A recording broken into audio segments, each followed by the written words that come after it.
Hey everyone, I'm back and today we're going to be talking about Saw 3, the third movie, directed by Darren Lynn Bousman, and it's the same as Saw 2 basically, only this time I think it's worse than Saw 2. And I thought Saw 2 was okay, Saw 1 was pretty good.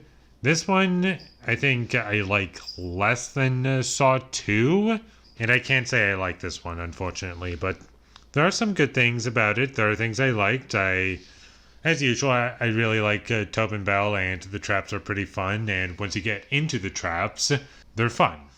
And unfortunately, they don't happen until the fun ones at least, they don't happen until halfway through the movie.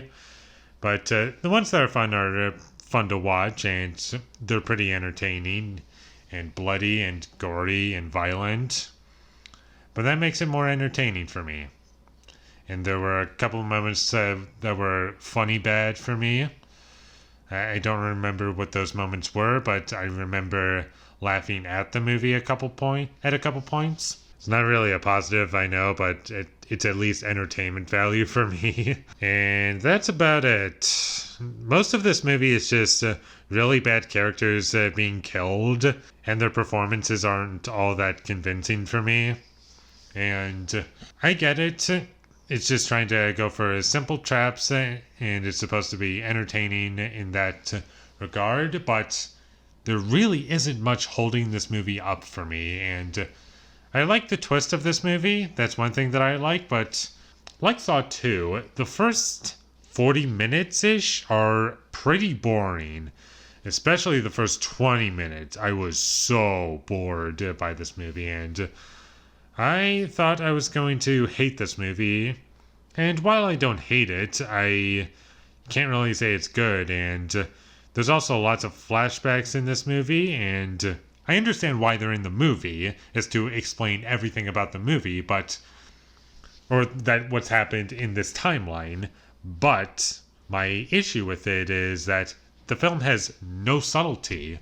And so you can't really make up your own interpretation of maybe this character was just in the background, or maybe they were just behind the scenes and you just never saw them. But because they show what was happening behind the scenes, it makes it less interesting, and it kind of contradicts what happens earlier in this series, because you knew that about certain things, and it just doesn't help the film.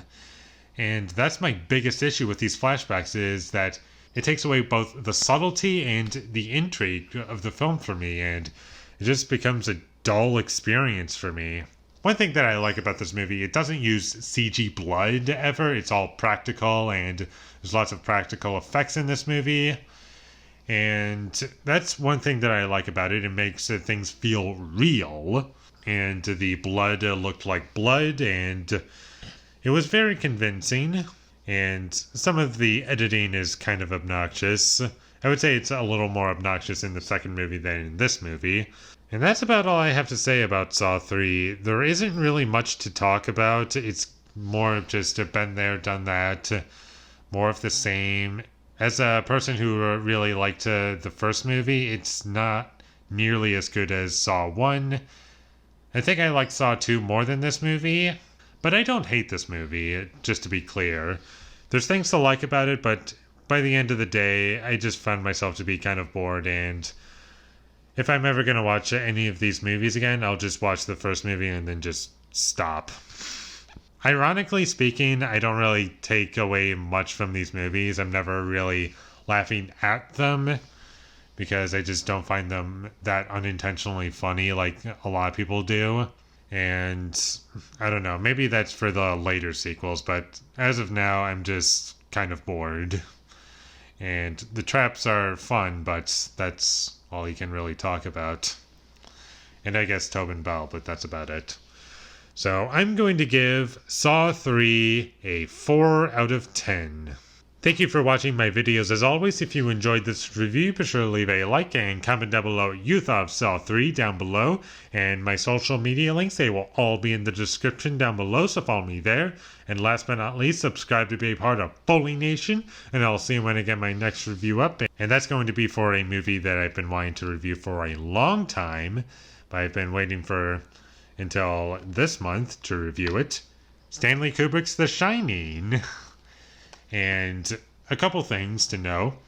One, not only am I going to be talking about this movie, but I'm going to be talking about the book, The Shining, because I think that would be a good excuse to talk about some of the differences between the movie and the book.